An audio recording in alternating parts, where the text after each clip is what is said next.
আসসালামু আলাইকুম। আমি doctor Sarwar, endoscopic spine surgeon, সহকারী অধ্যাপক হিসেবে জাতীয় অর্থোপেডিক হাসপাতাল ও পুনর্বাসন কেন্দ্রে কর্মরত আছি। আজকে আপনার সাথে পরিচয় করে দেবো আমাদের এক সম্মানিত পেশেন্টের সাথে।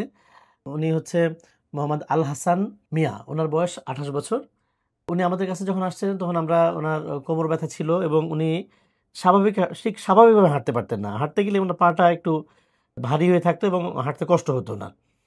এই প্রবলেমের জন্য আমরা এক্স-রে এমআরআই করে দেখছি উনি পিএলআইডি রোগে আক্রান্ত। আমরা ওনাকে অফার করেছি যে আমরা এই এন্ডোস্কোপির মাধ্যমে এই অপারেশনটা করা সম্ভব এবং এন্ডোস্কোপে অপারেশন করলে এটা ভালো হয়ে যাবে।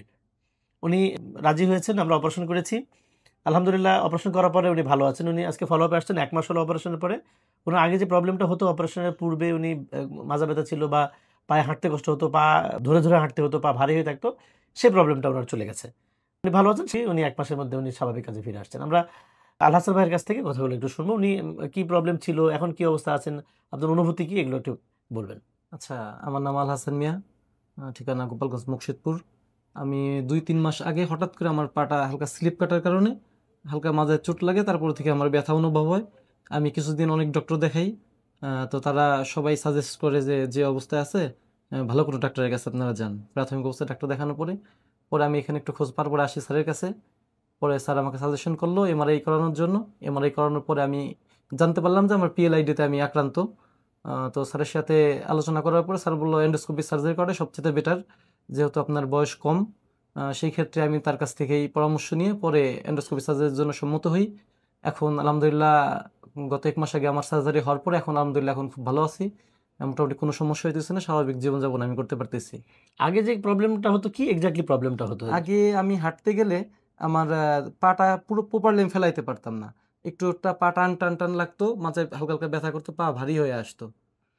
এখন কি সেই ব্যথা অনুভবটা আছে এখন? না না না, এখন আলহামদুলিল্লাহ পুরোপুরি সুস্থ, এখন কোনো সমস্যা আপনি হচ্ছে। স্বাভাবিক কাজকর্ম করতে পারছেন হ্যাঁ এখন? হ্যাঁ, অবশ্যই। আমাদের যে সমাজে প্রচলিত একটা ধারণা আছে যে অপারেশন করলে পা প্যারালাইসিস হয়ে যাবে বা দুর্বল হয়ে যাবে, এরকম কথা নিশ্চয়ই কেউ না কেউ বলছে হ্যাঁ আপনাকে? অবশ্যই, অনেক আমি শুনছি, এটার জন্য আমি অনেক ভয়ে ছিলাম। পরে এটা করার পর এখন তো দেখতেছি আলহামদুলিল্লাহ খুব ভালো, একদম ইজি, কোনো এই সমস্যাই নাই। ইনফরমেশনটা আসলে পুরোপুরি সঠিক নয়। না না। অপারেশন করে পুরোপুরি ভালো হওয়া হ্যাঁ হ্যাঁ, সম্ভব। অবশ্যই। এন্ডোস্কোপি আপনি কি দেখছেন আপনার কতটুকু পরিমাণ ছিদ্র করা হয়েছে বা কতটুকু কেটে আমরা অপারেশন ছোট করছি? মনে হচ্ছে একটা পেন্সিলের মাথা যেরকম যায় সেরকম। পেন্সিলের মাথা ঠিক না, একটু বড়। আমরা হ্যাঁ 8 মিলিমিটার আমরা যে ছিদ্রের মাধ্যমে আমরা অপারেশন করি। ধন্যবাদ আল হাসান ভাইকে।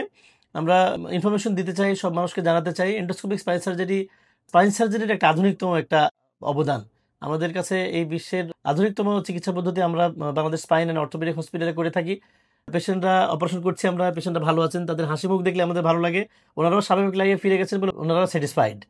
পিএলআইডি রোগের চিকিৎসার জন্য অন্তত একবার আমাদের কাছে আসুন, আমরা পরামর্শ দিই।